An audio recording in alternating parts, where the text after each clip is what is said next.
Today we're going to evaluate whether the characters behave in ways consistent with the time in which they live.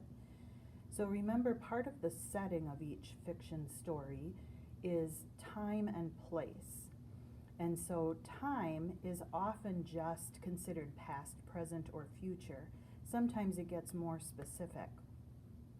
And then when we use the word consistent, that means, does it match? Is it the same? So what we have to decide when we're reading a book like Ruth and the Green Book is what time frame or what setting this is happening in. If we look at the cover, we can see kind of an old-fashioned type of gas pump, and the car looks old-fashioned. You can look at their clothes, and they look a little bit old-fashioned. If we page through some of the pictures, again, we can see how they're dressed, the clothes that they wear, the car that they drive. And we can tell it's in the past. This is taking place probably about the time of the 1950s, before Martin Luther King started preaching about civil rights.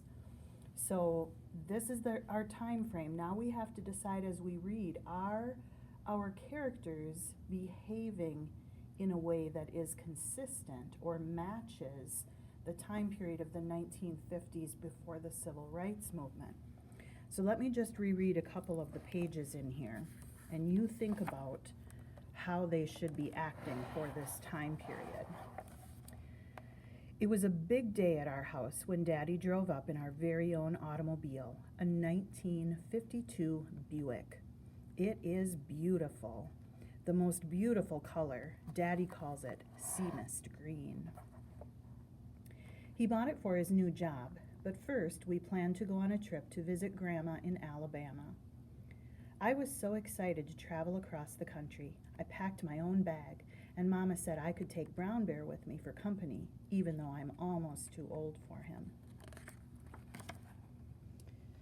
As we drove out of Chicago, it felt funny to see the neighborhood disappear, and then the streets, and then the tall buildings. I love all the green grass and hills and trees. Daddy told lots of stories about when he was a boy in Alabama. He made us laugh. Eventually we stopped and had a picnic lunch that Mama had packed. She had been cooking all week to get ready for the trip. After driving for a long time, we stopped at a service station to fill up on gas. As Daddy was paying the station attendant, Mama asked for the key to the restroom. The man said we couldn't use the restrooms because they were for whites only. Mama and I had to go into the woods. I was embarrassed, but Mama said the people who should be ashamed of themselves were those service station owners.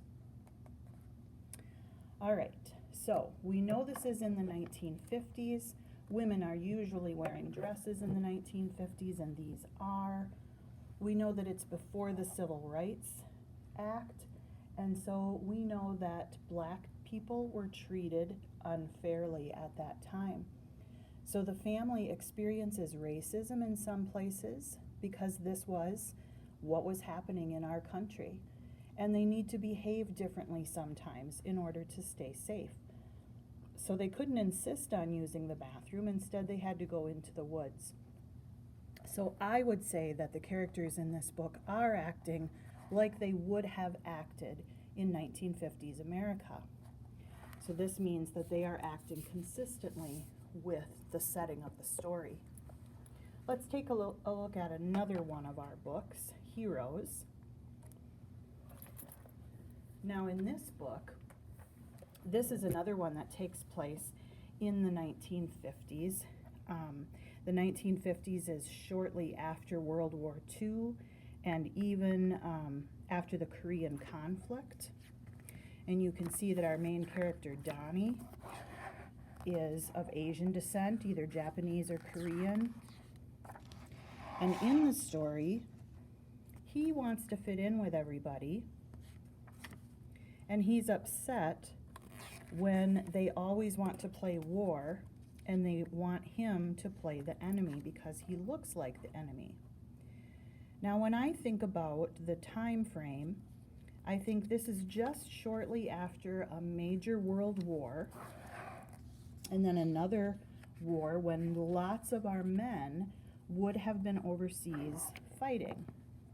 And so I think little boys at this time would play war. Children like to play the things that they see their parents doing. And so I think they are acting consistently with the time period because they would be thinking about war all the time. So in this book, I would say the characters act consistent with the time frame. How about Madhur's Aprons?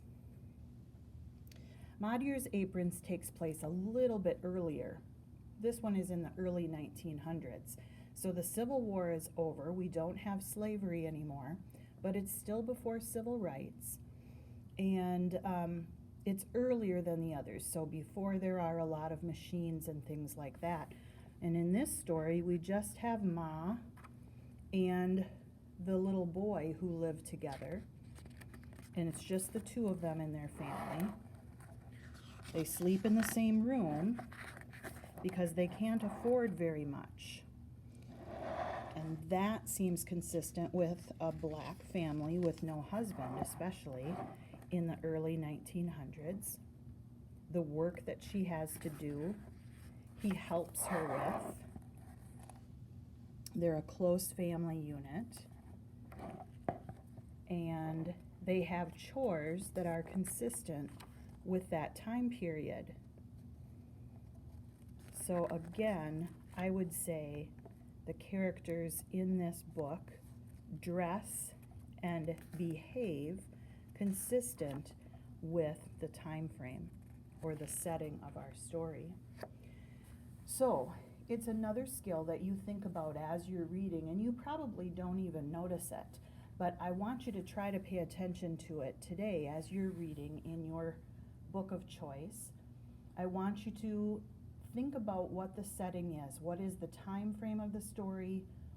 What would people be wearing and acting like in that time period?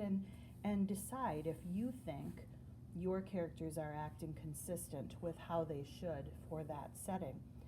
Mark a section, an example in your book, just with a Post-it or sticky note or something, so you can come back to school and tell us an example of how the characters in your book are acting consistently with the setting. All right, enjoy your reading.